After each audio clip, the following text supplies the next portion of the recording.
Shout out Big Steve. What's up? What's up? What's up? Big Brain MMA RIZIN 49 decade. One of the last times to make profit betting MMA, other than Octagon 65, which is on the day before. So we will do that. We'll break it down top to bottom. If it's your first time listening, I know I've got some few new guys, new listeners, because I'm doing regionals when there's no UFC. Welcome. Big Steve, full-time bettor from Australia. Second time betting full-time, went heaps backwards, 26,000 up. Made double that last year. So tough times. Used to be on $2,000 units. Now I'm on $500 units, but it is what it is. We've rebounded. I'm still having fun. Well, as much fun as I can have, needing to win every single week to pay the bills. But yeah, so welcome. Leave a comment. Stick around or not. I will be doing a video soon enough of my overview of the whole entire year, which very important to do. Looking forward to it. I will go live. I'll answer some comments, and then I'll do an edited version. But other than that, we'll go over this card and make some money, right? Let's not waste any more time. Do we have any comments? No, we don't. All right, let's get to it. Interesting little, interesting card, right? Typical RIZIN. Few last-minute fights. Most of them are kickboxing, which I won't be doing. Other than that, a lot of squash matches, a lot of freak show fights. So we'll see what we can do, right? See if we can make some cashola. So Dachi, Tomirazov, Mura haven't taped. So pretty much haven't taped any of these. They're not on MMA Fight Archive. So time is money for me. If they're not on there, I'll just wait a day or two and save some time, use the hyperlinks. So we will go to the first one, which is Makoto Shinryu versus Jose Shorty Torres. High-level fight. This could be in the UFC, honestly. Makoto has a bit of hype on him. He's very young. He was like 15-1, and he's a grappler, relentless grappler. But since he's coming to the UFC, he's been a little bit exposed. Obviously, submitted by Kyoji Horiguchi. He was hurt there as well. And honestly, I felt like laying the chalk on him. Jose Torres was in the UFC. He also had a bit of hype on him. He's got like a massive amateur career. He was undefeated, and he was undefeated in pros until he got knocked out by Perez in the UFC. And, recently just lost to Ndebele twice in Brave FC, which sick fights. He beat him the first time.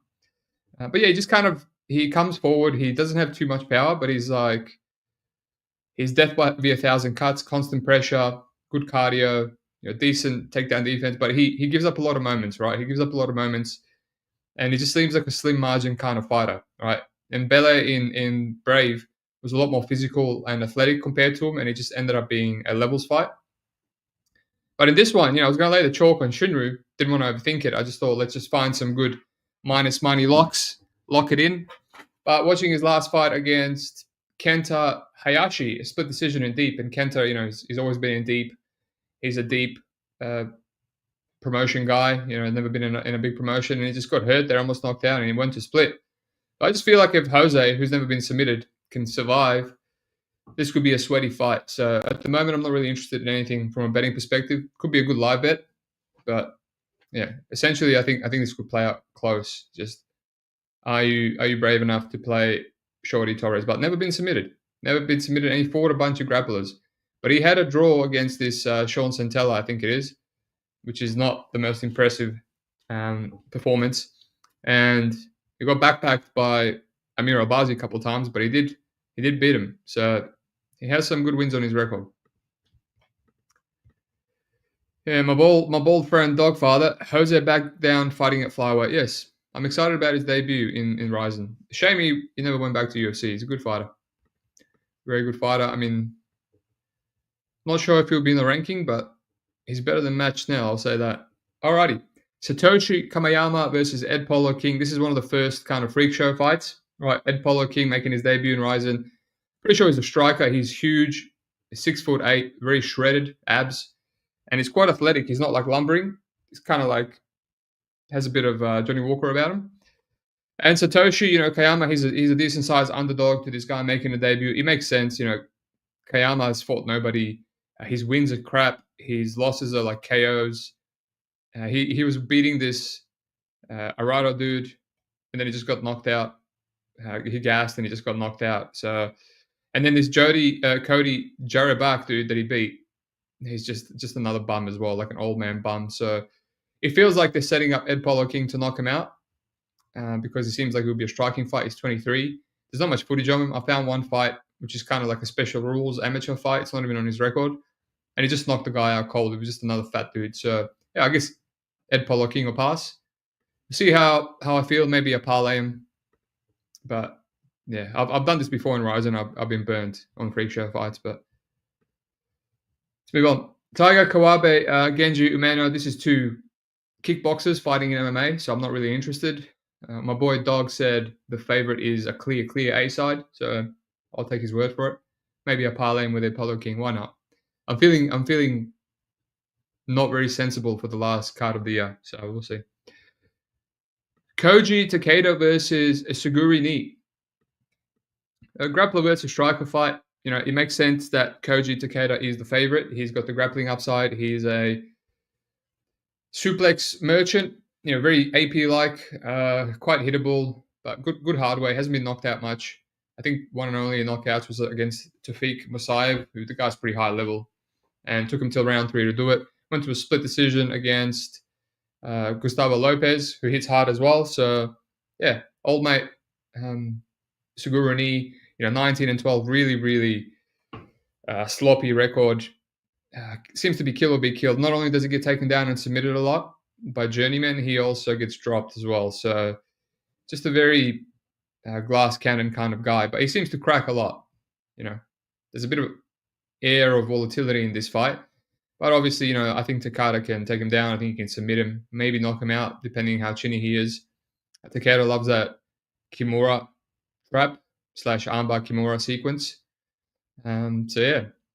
I guess I understand why he's the favorite. Do I feel like parlaying? Not really. Don't really like parlaying apes that are hittable against guys with massive power. But, yeah, that's where we're at. Let's move on. Seika, Izawa, Lucia, whatever her last name is, right? This is a huge squash match. I've just parlayed Izawa on Bet365. She's $1.10. Yeah, massive juice, but, I mean, it's essentially this as much of a lock as it gets, right? Lucia is 20 years old. She's a kickboxer. She's 2-3. Salty as record. Her wins are horrible. Horrible wins. Her losses, whatever. She's lost to KO and she's lost to Julia Martinez and Aitana Alvarez. All well-known names. Martinez was just on Contender Series and Dana White refused to sign her. And Aitana Alvarez, she's in Octagon and she was in KSW. And she also has a salty record, but essentially she's manhandled her for 3 rounds. So Seika is a grappler. She's one of the best atom weights in the world. I think there's something going on here. She has the same manager as Sakura. Apparently Dana White met up with her. And he did mention that atom weights will be in the UFC soon. So this is probably a squash match for a reason. Izawa should just take her down and submit her. Or if she doesn't submit her, she should just grind on her for 3 rounds. I actually tried to fade her with Park, Soo-Young Park. This time is that the fight? It was a New Year event 2 years ago against another Park. Let me see which Park it was. And she won a split. Yeah, Soo-Young Park in 2022. Wow, that was a while ago. Jeez, time flies. And yeah, I felt robbed. This is why I don't like I don't like this promotion. I had like a $3.50 underdog. And I was at New Year's and everyone was like giving me updates. They're like, great bet, Steve. She's killing her and then lost a split decision. But that was the best fighter she's fought, who actually has good striking, good takedown defense. And she still squeaked that out. So anyway, I talked a lot of shit for a $1.10 favorite, but yeah, I parlayed Izawa. Let's move on. I'm just choking up a little bit here. Michael B. Gamblin. Did I add Izawa minus 1,000 to every money line play I made this week? Maybe. Very responsible, Michael. I can't disagree with it. Alrighty. Yuki Motoya versus Kyouma Akimoto. Interesting fight. Kyouma, an 18-year-old savage. Very good crisp boxing on this kid. He's not making his RIZIN debut, my bad. I spoke too soon. He's southpaw, very clean, crisp striking, and he can also go for takedowns, and he has some rear naked chokes on his record. He wrestled Hiroki Suzuki in his last RIZIN decision win. Obviously, showed some brains and didn't want to strike with the next kickboxer with power. And yeah, he's just whenever he takes a minimal step up in competition, he seems to do well. The only adversity I've seen from his entire career was against Yuti Hokamura, also known as Kintaro. That was a big step up for him. That was in his RIZIN debut, and he kind of got taken down. He had his back taken, and then he ended up reversing and knocking him out. Kintaro, dropped Goichi Horiguchi, who we'll talk about soon enough. He's underrated. He's a lot better than his record, so it's good to see some adversity from the kid. But what I will say is you probably don't want Yuki Motoya to take you back. Yuki Motoya, a lot of rear naked chokes on his career. Last 2 rear naked chokes over Sho Hiramatsu and Shinobu Ota, a rematch. He beat Ota the first time. Ota is an Olympic wrestler. He's just well-rounded, He's got striking, underrated power. He's a veteran. He's got good cardio, comes on strong. And he just has opportunistic back takes and rear naked chokes. He's been, beat by, really good guys. He's also got rinsed by Vince Morales on short notice in his own country, which is not a good sign because, Vince Morales is known to be a low-output merchant. But he was hurt there. He was hurt by this Sho Hiramatsu dude, 5-4 guy, badly got dropped. And he's been dropped before, obviously by Asakura, but he hasn't been knocked out many times. So that's the thing. Can this kid knock him out? Can he beat him? It's a big step up. Man, they got almost 20 years difference in age. Personally, I'm leading Akimoto, but I'm kind of falling for the hype a little bit. The kid seems the goods on tape. And Motoya, we've seen Motoya can be knocked out. And, what's his best win? Shinobu Ota. Yeah, that's the thing. It's one of those. It's pick'em and it feels pick'em, and there's a lot of questions about can Akimoto step up and beat a veteran like Motoya. But we'll see. Michael B. Akimoto can't let Yuki hang around the whole fight like he did with that gremlin-looking dude last time. Yeah, there was no danger from Suzuki. Suzuki is just like a 4-5 grappler guy. But Motoya will keep on coming. Keep on coming. Alrighty. Koji Horiguchi versus Zulu. Is this a title fight? This is a title fight. Interesting that RIZIN does 3-round title fights instead of 5. But yeah, Koji, he's fighting Zulu. I think Zulu's moving up. This Koji is my other parlay piece. I'm surprised that he's not as juiced as some of these other favorites. I don't want to live in the world where Koji loses to Zulu boy. Right, Zulu boy's lost to anyone good. Koji's losses are freaking patchy mix, a fluke over Pettis, which he avenged. I didn't even know that fight happened. I just watched it for the first time. He just wrestled Pettis in the rematch. Beat Shinryu, submitted him. The kid, the grappling prodigy we just spoke about. Yeah, he's just beaten the who's who, and his losses to DJ, Patchy Mix, and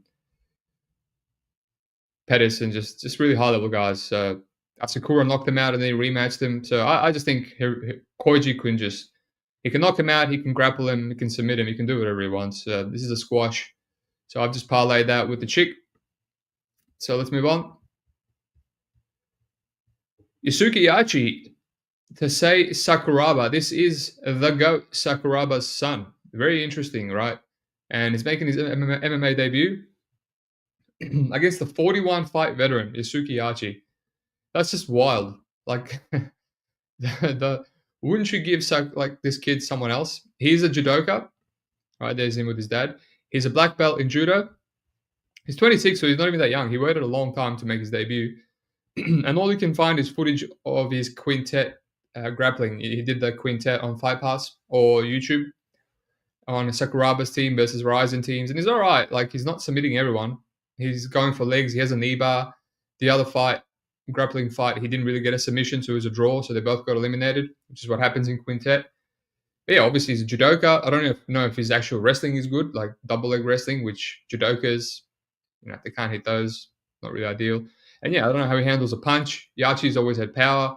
Yeah, he's been submitted a lot. That was his thing. But he's getting submitted by, Manzu Banui, De Souza, who we'll speak about in the main event. Really high level grapplers, right? So, and he's got Kleber Rebs, who we'll speak about in the main event again. Volkanovski, and in the rematch against Souza, he's a very high level grappler. He made it to round 2. 3.3 minutes of round 2. He had his back taken. He was on top guard. Had an armbar that he escaped from. He escaped the guillotine. So his grappling is not awful. Obviously, he was instantly submitted by Mansoor Barnaoui, but yeah. So it's just the whatever shit show fight. Tons of questions to be answered. Don't really feel like parlaying Yachi, a 34-year-old Yachi against Sakuraba. Who knows? It could even be a fix, right? They obviously love Sakuraba over there. RIZIN's a shit show. All right.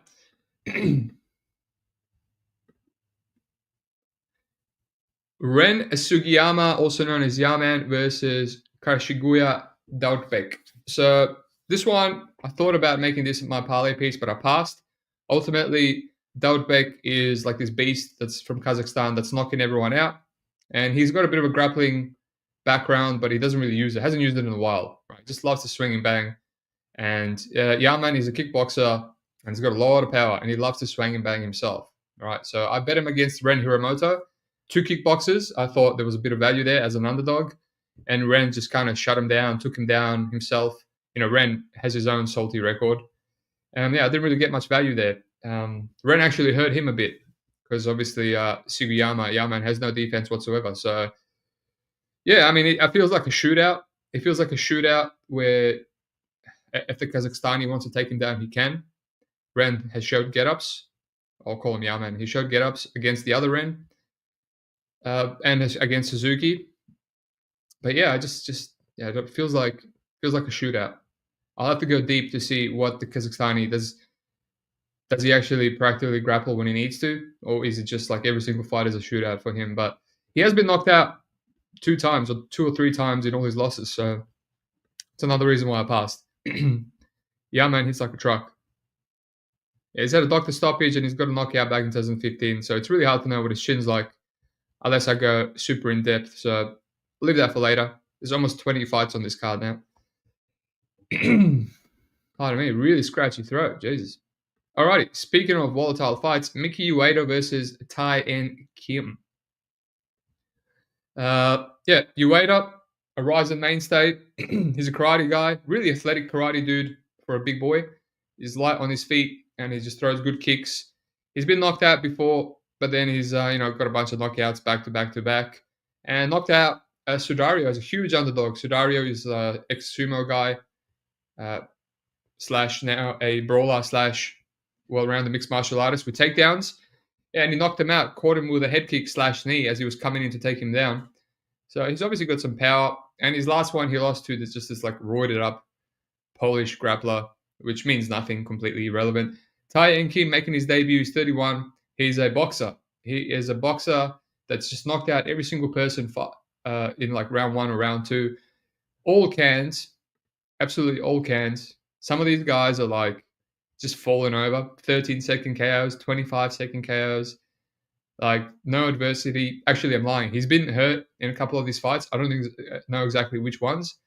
So yeah, 0 adversity. If this guy was on Contender Series, I'll be fading him ASAP. This is like a perfect candidate to fade on Contender Series. Hype, all knockout wins, but when you actually dig deep, you see that he's a fraud. So yeah, this is another shootout. Anyone can go down here. Ueda's been knocked out as well with an overhand right back in 2022. So I won't be surprised if the favorite, the good boxer, knocks him out. But he loads up so much, massively loads up, and he's been cracked before. So yeah, this is the first dog that I'm actually really considering Maeda. Just a volatility play. What is he on? $3 plus 200 on Bet365. That could check a half unit poke on it. Like Sudario is a much better win than if he knocks out this Tae In Kim guy. So yeah, Ueda or pass. We'll see. We'll see if I get to it. All right, Michael says Yaman. Get Yaman his girl. Ueda for Michael as well. All right, we're lining up, lads. We're lining up. Not many listeners. People don't really care about a bunch of Asians scrapping in the ring. That's a shame. But yeah, shout out to Michael, keeping the show going on his own. Yuta Kubo versus Razabali Shaudulayev. Got it in the end. Yeah, so I know Kubo well. He's a K1 guy. He's a bit old, 37. I faded him against Kinoshita, who's a chinny karate guy, and I thought I was 6-6. And I thought I was very lucky to win that fight. Kinoshita kept taking him down. He fought Oda back in 2021, who is that Olympian wrestler that we spoke about, and just no get-ups for 3 rounds. Obviously, that was in 2021. He was just transitioning from kickboxing, but Oda back then too was very one-dimensional and just laid on him, right? And we saw Kinoshita was only in 2023, and he still showed some bad takedown defense. A couple of get-ups, and yeah, just a slim margins kind of boxer. Split decision to Ryogo Takahashi, and I haven't watched his last couple of fights. He knocked out Saito, which is kind of impressive, but Saito's been on a bad losing streak. So yeah, old kickboxer, and yeah, Shobalev, just an absolute beast. I bet like -200 last time against Juan Archuleta. He just ran through him with an armbar, which was 2 months ago. He's 24. He's ran through everyone. He's ran through Koji Takeda, who's the suplex grappler we just spoke about in round 1. Muhammad Abdullah. This guy's essentially submitted everyone, so he most likely will submit Kubo. It makes perfect sense.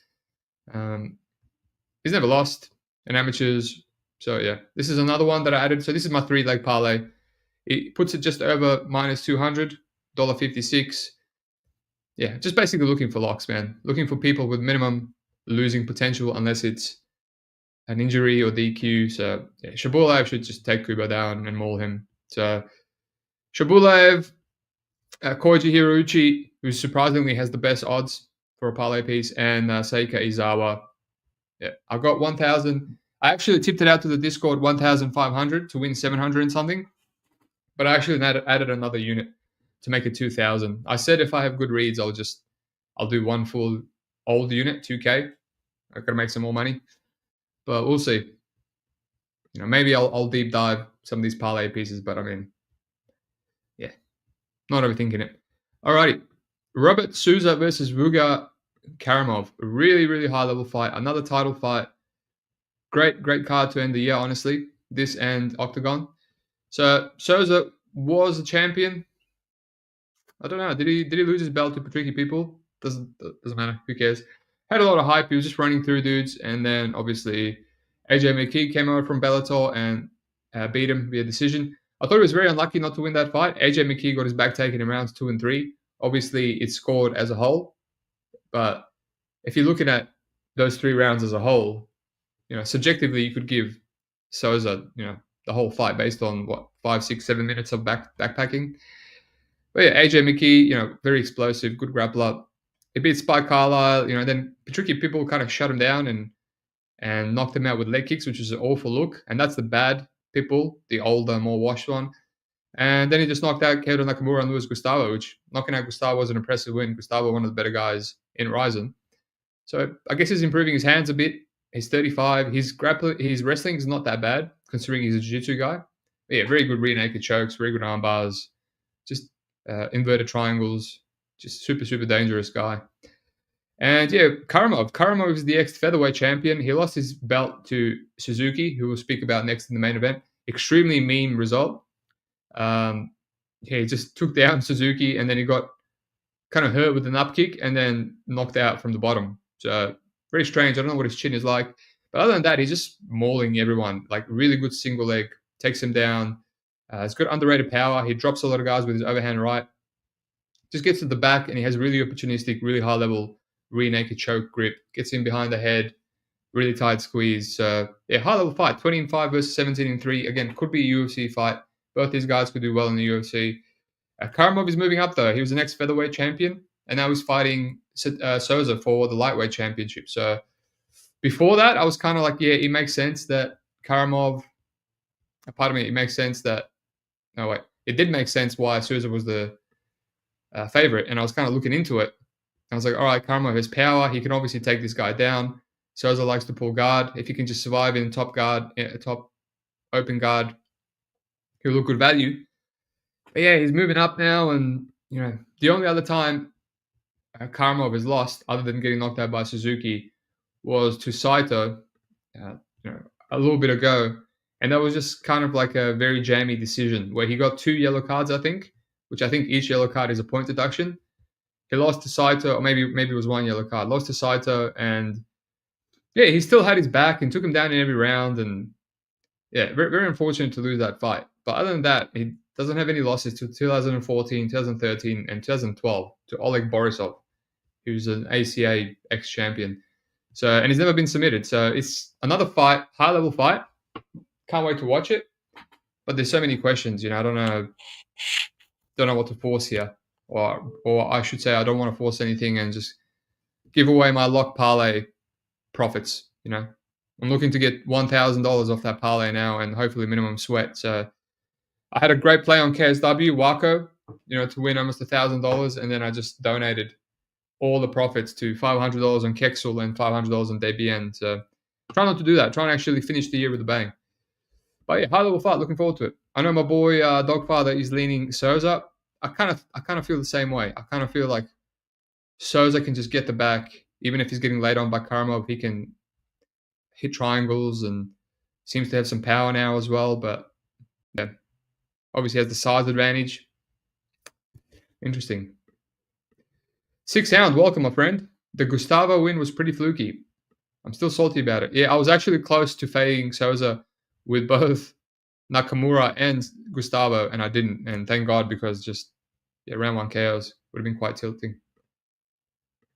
Karma moving up, yep, addressed. Just pick winners, Hound, that's correct.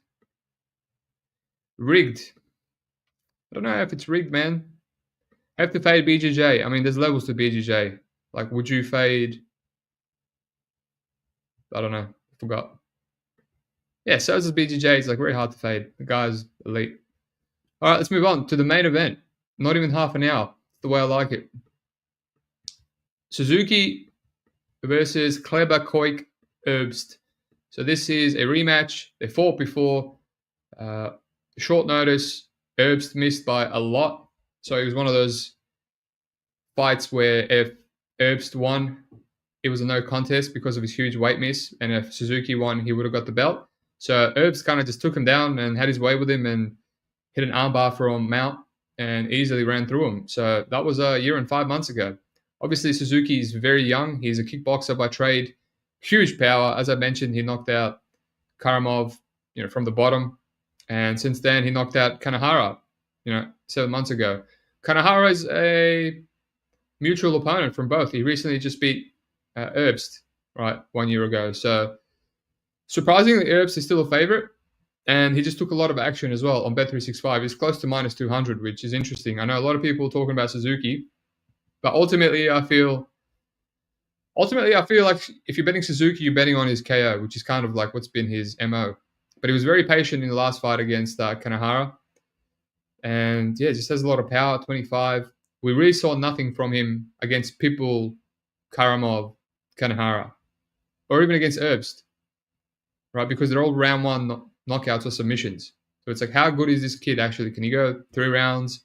How much is he improving? We don't know. Like knocking out Pitbull, Karamov, back to back, it's pretty impressive. Apparently, Kleber's never been knocked out, so there's that. But yeah, submitted instantly. Juan Archuleta with a heel hook. Saito was kind of beating him as well, and then he dashed him. This guy can get a submission in every round. So again, another extremely volatile fight. And then he just loses to Kanahara, who's just like the biggest journeyman. He can be taken down. That's the thing. You can take him down and he can sit in his guard and you can beat him. But will Suzuki do that? Probably not. People shut him down, but this is the good people 1 year and 12 months ago, 11 months ago. So much less washed. See, people still has some juice in the tank. But yeah, just going over his record. Some good wins, man. He just subs everyone. Subs literally everyone. So it's one of those, if Suzuki doesn't knock him out, like he can get taken down in rounds 2, he can get taken down in rounds 3. He submitted Marian Zolovsky, the ex-KSW champion. He couldn't submit Mateusz Gamrot. That guy has elite submission defense. Yeah, I don't know. It's a tough one. Obviously, at this point, I'm getting tempted on Suzuki. What is he now? Plus 140. But again, you're betting on his KO upside. He can win a decision. But yeah. All right. that's pretty much it. Let's go through the comments and call it a day. Michael, not loving the layoff for Suzuki. Why don't you love the layoff, man? He's been off for 7 months. Not even a year. Barely half a year. That's not a layoff. That's called improving in the gym for a 25-year-old. Pirate needs UFC Vegas 101 early look. No worries, mate. I'll do that soon enough. I just don't know when to do it. Do I do my yearly overview first, or do I do the early look? I know no one gives a shit about my yearly overview, but I'm doing it anyway. Can't bet Suzuki when one takedown, maybe. That's pretty much it. Pirate, only salty because I keep losing money fading. Yeah. Who are you trying to fade? If you fade both these guys, you would lose money, but... Suzuki was supposed to box Manny Pacquiao, correct. Wow, what a fight that would have been. That would have got some good Chinese yen, Japanese yen. Who pulled out? Doesn't even say. He also fought Takanori Gomi in June. So that's even less of a layoff. Custom rules, I can't find that, but who cares. Anyway, let's go over this a little bit, and then I'll get the hell out of here. So none of these new fights I haven't even touched. I will touch when they come out on MMA Archive, so I'm not wasting my time Googling them. Yeah, Shinryu versus Torres. Now I feel like it's Torres or pass, right? From what I've seen from Shinryu, his gas tank and his chin and whatnot. Torres seems to have good anti-grappling. Polo King, yeah, should knock out this dude. These two kickboxers pass. Takeda should win, but volatile. Izawa is in a parlay for me. Motoya, Akimoto, just pick him. Who knows? A lot of questions with this young kid, but I would rather play Akimoto, honestly, because I can see like a round 1 KO. Horiguchi, Zulu, my second piece of the parlay. Yachi, Sakuraba, no thanks. Yaman versus Dautbek. I guess it's dog or pass. Ueda versus Kim. Ueda is the closest dog I might lock in. I might actually play it when I can jump off this. Kuba, Shobalev closes out my parlay. So $2,000 or minus 200, essentially, a little bit better. To win 2 units, I'll probably just leave it at that. Call it a day for the year. Souza versus Karamov, really high level fight. I don't know. And Suzuki Ervs, again, two volatile jiu-jitsu guys back to back. So who the hell knows? But I'm going to enjoy the fights. They are at 1 p.m. on a Tuesday, New Year's Eve. So what I'm going to do is I'm going to watch, get some drinks in, stay at home, and yeah, get right after that go and party. So leave a comment, leave some regional bets for Octagon and RIZIN. You know, let's do some givers gain, share the love, because I don't have many bets other than this parlay, and let's try and make some money. Peace out.